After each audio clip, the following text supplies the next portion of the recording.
Hello friend, welcome to my YouTube channel. आज हम आपके सामने लेके आए हैं सिम्पसन 38 रूल।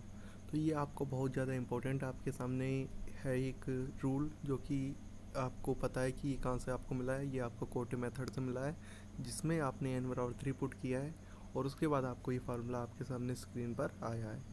तो वो आपका एक सिंपल सा प्रूफ होता है, तो वो आपको कई बुक्स में आपको मिल जाएगा। बहुत सिंपल है, वो आपका कभी पेपर में नहीं आता है, ना ही उसका और आगे कहीं यूज है। तो बस ओनली उसका ये है कि आपका ये फार्मूला कहाँ से बना है। लेकिन आपको इस बात ये है कि आपको ये फार्मूला याद करना है, इसलिए आपको ये फार्मूले को अच्छी तरीके से समझ लीजिए, जिससे आपको ये याद हो जाए।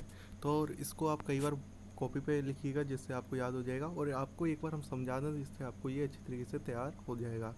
इसके बाद आपको ये आना है कि इसका एक क्वेश्चन आपके सामने लेके आए हैं। हम इसका एक ही क्वेश्चन लेके आए हैं, क्योंकि आप जानते हो कि हम आपको अभी पहले 2 लेक्चर दे चुके हैं, जिसमें आपने समझ लिया होगा कैसे आपके सामने क्वेश्चन आते हैं।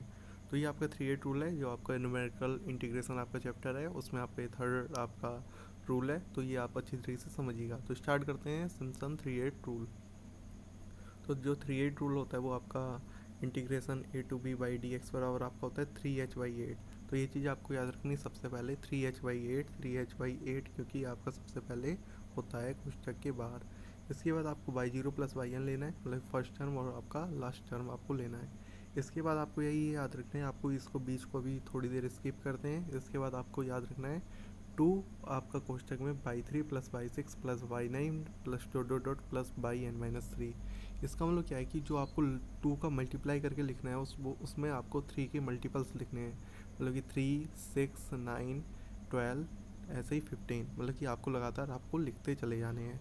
और जो इनके और इनके बाद जो भी वैल्यू बचती हैं, उनको आपको बीच में लिखना है, और वो भी आपको 3 के मल्टीपल्स में आपको, मतलब 3 के मल्टीप्लाई के बाद में लिखना है। जैसे आप देख सकते हो, इसमें आप देख सकते हो y0 है, इसमें आपका y1 है, y2 है, y3 आपका इसमें चला गया, इसमें आ गया, और y4 है, y5 है, और y6 आपका इसमें आ गया, इसमें आ गया, क्योंकि आपका 3 के मल्टीपल हैं। इस हिसाब से ये आपका फार्मूला तैयार होता है। तो ये फार्मूला आपको तैयार हो गया होगा, क्योंकि एक बहुत ही सिंपल सा फार्मूला है। इसमें आप देख सकते हो जो आपका h होता है वो आपका होता है b-a/n, upper limit minus lower limit upon n। n की वैल्यू आपका सबसे ज़्यादा इंपॉर्टेंट है, क्योंकि n की वैल्यू ही के ऊपर आपके पूरे क्वेश्चन चलते हैं।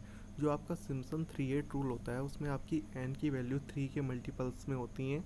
आप 3 के मल्टीपल्स में आप n की वैल्यू लीजिए, तभी आपका ये क्वेश्चन सही होगा। इसी प्रकार आपको पहले भी हम आपको क्वेश्चन बता चुके हैं, उसमें आप याद रखिए ट्रिपल जो रूल होता है, उसमें आप n की वैल्यू कुछ भी ले सकते हो। जो आपका सिम्पसन 1/3 रूल होता है, उसमें आप n की वैल्यू 2 के मल्टीपल्स आपको लेने होते हैं। और आपको हमने एक चीज़ बता रखी है कि आप n की वैल्यू ज़्यादातर क्वेश्चनों में 6 लीजिए, जिसमें आपको कोई भी प्रॉब्लम नहीं आएगी, क्योंकि आपका 6 सिम्पसन 1/3 में भी आता है, सिम्पसन 38 रूल में भी आता है। जो आपको नेक्स्ट पढ़ाएंगे वो आपका बेडल रूल है, उसकी तो स्टार्टिंग ही होती है n/6 पर। तो आप n/6 आपका एक सबसे इम्पोर्टेंट होता है, लेकिन कई क्वेश्चनों में ये नियम आपका नहीं लगता n/6, जो कि हमने आपको पहले बताए थे। तो इसमें आप एक सिंपल सा क्वेश्चन आपके सामने लेके आए हैं, evaluate integration 0 to 6 dx/1 + x² by using Simpson 38 rule. आपको 38 रूल आपको यूज करके इस इंटीग्रेशन को आपको सोल्व करना है। तो इंटीग्रेशन आप देख सकते हो आपका है 0 to 6 dx/1 + x²। और यहाँ पे आपको n बराबर आपको 6 आपको मानना है स्टार्टिंग से, जिससे आपकी h की वैल्यू आपकी फाइंड होगी 6 - 0/6। 6 आपकी अपर लिमिट और लोअर लिमिट आपकी 0/6। आपने n की वैल्यू आपने मानी है 6, और h बराबर आपकी वैल्यू कितनी निकल के आ गई 1। इसके बाद आपको टेबल बनानी है। टेबल आपको बनाना पहले भी सिखा चुके हैं। जो यहाँ पे आपका हो जाएगा एक्स एन बराबर x0 + NH। और यहाँ पे आप पता है x0 आपकी होती है सबसे लोअर लिमिट, 0 आपकी है। x1 आपका होता है x0 + h, और x0 की वैल्यू आपकी 0 है, और h की वैल्यू आपकी 1 निकल के आई है, और 0 + 1 आपका हो जाएगा 1। इसी प्रकार आपको x2 निकालना है। x2 आपका हो जाएगा x0 + 2h। x0 की वैल्यू आपकी 0 है, h की वैल्यू 1, और 2 का मल्टीप्लाई करेंगे तो 2, और 2 + 0 आपका हो जाएगा 2। इसी प्रकार आप x3 निकालिएगा। x3 आपका हो जाएगा x0 + 3h, जिससे आपकी वैल्यू 3 निकलेगी।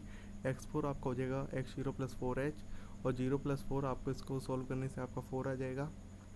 x5 आपका हो जाएगा x0 + 5h, और x0 की वैल्यू आपकी 0 है, और 5 × 1, 5 + 0 आपका हो जाएगा 5। इसी प्रकार जब आप x6 निकालोगे तो आपका आ जाएगा 6। तो ये आपका इंपॉर्टेंट था। इसके बाद आपको निकालना है, और आपको दे रखा है जो आपको नेक्स्ट टर्म में आपको लिखना है y बराबर 1/1 + x²। ये आपको फंक्शन आपको दे रखा है। इसमें आपको करना है, जो आपको एक्स बराबर 0 दे रखा है, तो आपको एक्स की जगह आपको जितनी भी वैल्यू है x0 x1 की आप वैल्यू रखिएगा, तो आपकी इसकी करस्पॉन्डिंग आपकी y0 y1 y2 y3 y5 y5 y6 की वैल्यू आपकी फाइंड हो जाएंगी। आप देख सकते हो जब आपने क्या किया, x0 की वैल्यू आपने 0 यहाँ पे पुट करी, तो y0 की वैल्यू आपकी आ जाएगी 1/1 + 0 का स्क्वायर, तो 1/1 बराबर 1। तो ये आपको समझ में आ गया होगा। x1 की वैल्यू आपने 1 पुट करी, यहाँ पर आपने x की जगह, तो आपको 1 का स्क्वायर 1/1 + 1 का स्क्वायर आपका हो जाएगा 1/2, जिसको सोल्व करने से आपका आ जाएगा 0.5। जब x2 की वैल्यू आपने 2 पुट करी, तो आपका आ गया 1/5 का आ गया 0.2। इसी प्रकार जब आपने x3 की वैल्यू आपने 3 पुट करी, तो आपका आ गया 1/10। 1/10 को आपने सोल्व किया, तो आपका आ जाएगा 0.1। जब आपने 4 पुट किया, तो आपका हो जाएगा 1/17। 1/17 की वैल्यू आपकी हो गई 0.05882। जब आपने जब x बराबर आपने 5 रखा, तो आपका हो जाएगा 1/1 + 5 का स्क्वायर, जिसका आ गया 1/26। 1/26 की वैल्यू आपकी हो जाएगी 0.0384। इसके बाद आपकी क्या हो गया 1/37 आ जाएगा। जब आप x बराबर 6 रखोगे इस क्वेश्चन में, तो आपका आ जाएगा 0.027027। तो ये था आपका सबसे ज़्यादा इम्पोर्टेंट।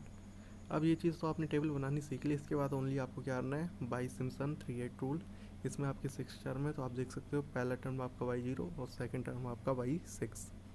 इसके बाद आपको क्या करना है, आपको इसके मल्टीपल्स, आपके 3 के मल्टीपल्स आप देख सकते हो, यहाँ पे y3 है, y6 तो आपका यहाँ पे ऑलरेडी पहले से ही आ चुका है। इसमें आपको 2 का मल्टीप्लाई करके आप y3 आप लिख सकते हो। इसके बाद आपको 3 के मल्टीप्लाई करके जितना भी कुछ बचा है उसको आपको 3 के मल्टीप्लाई करके आपको लिखना है y1 y2 y4 y5, इसको बीच में लिख देना है। आपको फार्मूला अच्छी तरीके से तैयार हो गया होगा बाई सिम्पसन 3/8 रूल का। तो ये फार्मूला ही आपको याद करना है, और क्वेश्चन तो आपको पता ही चलेगा आपका ऐसे करने हैं, क्योंकि आपने पहले भी मेरे 2 लेक्चर देख चुके हो, तो आपको ये लेक्चर भी आपको अच्छी तरीके से समझ में आ गया होगा। और आपने जैसे ही आपने सभी वैल्यू आपने पुट करी, जितनी भी आपको ये वैल्यू दे रखी थी, तो आपने जैसी वैल्यू पुट करी, तो आपके सामने इसको सॉल्व करने से आपका आंसर आ जाएगा 1.35708। जो आपका इंटीग्रेशन दे रखा था वो भी आपने सिम्पसन 3/8 रूल से आपने सॉल्व किया, तो आपका आंसर आ जाएगा। तो आपने देखा कि 3/8 रूल से आपको कैसे क्वेश्चन आप सॉल्व कर सकते हो। तो हम आपके सामने एक ही क्वेश्चन लेके आएंगे, क्योंकि एक ही क्वेश्चन से आप अच्छी तरीके से समझ गए होंगे, क्योंकि कई क्वेश्चन लाने से कोई फ़ायदा नहीं है। आप एक क्वेश्चन समझिएगा और आपने अच्छी तरीके से समझ लिया है, और इसके बाद आप अपनी बुक से आप सॉल्व करिएगा, तो आप सभी क्वेश्चन सॉल्व कर लोगे, क्योंकि कोई प्रॉब्लम नहीं आने वाली है, क्योंकि हम आपको इतना समझा ही चुके हैं। और एन की वैल्यू रही, एन की वैल्यू आपको ऐसे आपको और समझ में आ जाएगी जब आप कई क्वेश्चन आप सॉल्व करोगे, जिसमें आप खुद प्रयोग करोगे, तो आपको खुद पता चल जाएगा एन की वैल्यू आपको क्या रखनी है। और अधिकतर केस में आप n बराबर 6 ही आप रखोगे, हमको ये पता है।